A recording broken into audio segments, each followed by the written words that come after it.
सबसे पहले तो मैं हमारे मजलिस के तमाम ज़िम्मेदारान, हमारे मजलिस को चाहने वाले जितने भी कार्यकर्ता आज सुबह से ही सड़कों के ऊपर निकल पड़े थे, उसके पीछे का मकसद ये था कि हम मराठवाड़ा के और औरंगाबाद के विकास के बारे में मुख्यमंत्री साहब का धन्यवाद अदा करना चाह रहे थे।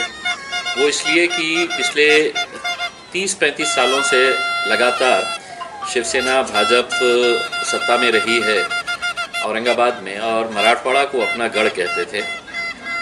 हमें ये एहसास हुआ कि महज साल में एक मर्तबा 17 सितंबर को आना, मराठवाड़ा मुक्ति संग्राम दिन के मौके के ऊपर सजावट करना, झंडा चढ़ाना, एक भाषण देना और चले जाना, इसके अलावा मराठवाड़ा के लिए क्या किए थे। ये सवाल जब उठा रहे थे तो इन्होंने, शिवसेना ने एक पुस्तक निकाली है सुपर संभाजीनगर नाम से, और उस पुस्तक के अंदर ये बताया है कि हमने कितना विकास किए हैं। उन्होंने ये बताया है कि हमने 14 कर्तव्यवान महापौर इस शहर को दिए हैं। हमारा ये कहना है कि अगर उनके कर्तव्यवान 14 महापौर औरंगाबाद को मिले हैं तो हम मुख्यमंत्री साहब का शुक्रिया इसलिए अदा करना चाहते हैं कि आज औरंगाबाद शहर के अंदर हर रोज़ पानी मिलता है। कई इलाके तो ऐसे हैं कि जहाँ पर दिन में 2-2 टाइम पानी आ रहा है। कई इलाके ऐसे हैं कि जहाँ पर गंदा पानी दिखता ही नहीं है, उसके अंदर बहुत चकाचक साफ पानी आता है। पूरे शहर की सड़कें चकाचक कर दी गई है।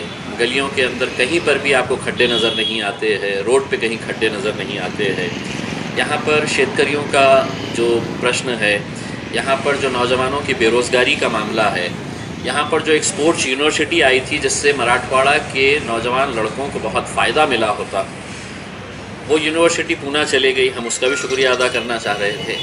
तो इन मुद्दों को लेकर जो बातें वो खुद कह रहे हैं कि ये हमने सब किए हैं करके, अगर आप दावा कर रहे हैं तो मेरी जिम्मेदारी है एक खासदार की हैसियत से कि हम मुख्यमंत्री साहब, जो मेरे भी मुख्यमंत्री हैं, उनका शुक्रिया अदा करना।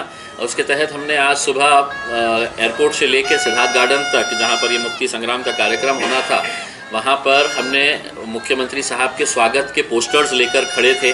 कई जगह के ऊपर हमने फूलों से उनका स्वागत किया, लेकिन इसके बावजूद भी उन्हें और सबको ये मालूम था कि ये जो हम स्वागत कर रहे हैं ये एक तरीक़े का तंज़ है, वो खुद जानते हैं। इसीलिए उनके तरफ से कोई ऐसी प्रतिक्रिया नहीं आ रही है, क्योंकि ये भी जानते हैं कि हमने तो कुछ काम किए ही नहीं है। हम तो सिर्फ पुस्तक लेकर जिस तरह से पिछले 25-30 सालों से जनता को बेवकूफ़ बना रहे हैं, अब हम इस पुस्तक के ज़रिए है तो जनता के बीच में जाएंगे और जनता को बेवकूफ़ बनाएंगे। हमने ये मांग रखी है। मुझे खुशी इस बात की है कि अभी ज़िला परिषद के कार्यक्रम के अंदर मैंने मुख्यमंत्री साहब से बात किया कि साथ जो स्पोर्ट्स यूनिवर्सिटी औरंगाबाद को मिली है वो मराठवाड़ा के हमारे युवकों के लिए कितनी फ़ायदेमंद हो सकती है, उसको आप पूना लेकर चले गए थे।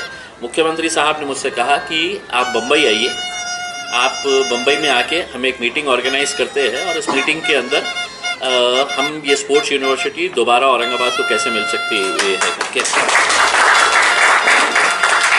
तो हम जाएंगे, बम्बई जाएंगे और मराठवाड़ा के युवकों की जो भावना है वो भावनाओं को हम मुख्यमंत्री साहब के पास तक पहुंचाएंगे कि जिसको आप गढ़ कहते थे, उस गढ़ के अंदर अगर कोई अच्छा काम हो रहा है तो उस काम को आप अमल करिएगा। इस बार तो हमने तंजिया तौर के ऊपर उनको फूलों से उनका स्वागत किया है।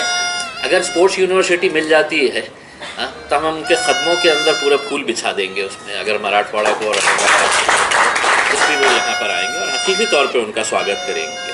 सर, मुख्यमंत्री ने तो कहा है कि हमने विकास बहुत करे, विरोध करने वालों को दिखाई नहीं दे रहा। नहीं, अगर वो करे हैं तो मैं खुद चाह रहा हूँ कि उन्होंने बताए कि मराठवाड़ा के लिए क्या क्या किया गया है करके। देखिए, मैं आपको आंकड़े समेत बताता हूँ कि मराठवाड़ा से जो पैसा इकट्ठा होता है वो 6000 करोड़ रुपया मराठवाड़ा से सरकार के पास जाता है। 6000 करोड़ रुपया, उसमें से वापस मराठवाड़ा को कितना मिलता है तो 663 करोड़ रुपये। 6000 करोड़ आप यहाँ से लेके जाते हैं और वापस हमको देते हैं 600 करोड़, यानी कि 10% पैसा हमको वापस मिलता है। औरंगाबाद का अगर बैकलॉग अगर हम देखेंगे तो 30,000 करोड़ रुपये से ज़्यादा का है। हम तो ये उम्मीद कर रहे थे कि झंडा चढ़ाने के बाद जो भाषण दे रहे हैं मुख्यमंत्री साहब ने कम से कम ये घोषणा कर दे कि हम ये अनुशेष भरने के लिए हम पहला पैकेज के तौर के ऊपर मराठवाड़ा को हम 5,000 करोड़ रुपए की